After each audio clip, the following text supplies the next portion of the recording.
দেশের পূর্বাঞ্চলের কয়েকটি জেলা আকস্মিক বন্যায় ভয়াবহভাবে আক্রান্ত হয়েছে।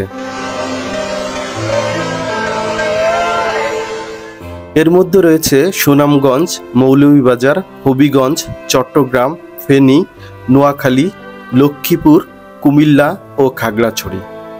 সবশেষ খবর অনুযায়ী এই বন্যায় ১৩ জন মানুষ নিহত হবার খবর পাওয়া গেছে এবং এ পর্যন্ত প্রায় ৪৫ লক্ষ মানুষ ক্ষতিগ্রস্ত হয়েছে বলে জানা গেছে।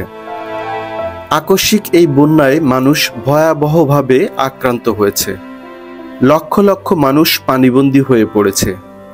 সোশ্যাল মিডিয়াতেও বন্যার্ত মানুষের পাশে দাঁড়ানোর আহ্বান দেখা যাচ্ছে।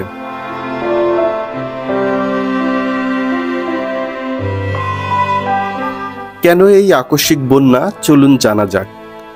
আবহাওয়াবিদরা বলছে, গত 15ই আগস্ট থেকে 19শে আগস্ট পর্যন্ত বাংলাদেশ ও ভারতের ত্রিপুরা রাজ্যে রেকর্ড পরিমাণ বৃষ্টিপাত হওয়াতে সকল নদ নদীর পানি বৃদ্ধি পেয়েছে।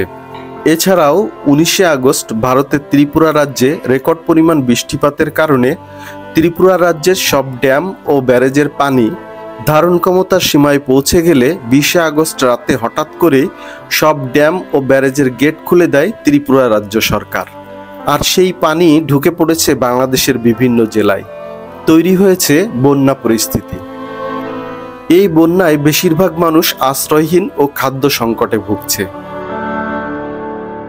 তাই সবার কাছে অনুরোধ, যে যেভাবে পারেন বন্যার্ত মানুষের পাশে দাঁড়ান, সাহায্যের হাত বাড়িয়ে দিন। ভিডিওটি ভালো লাগলে লাইক দিবেন, শেয়ার করবেন এবং চ্যানেলটি সাবস্ক্রাইব করে সঙ্গে থাকবেন।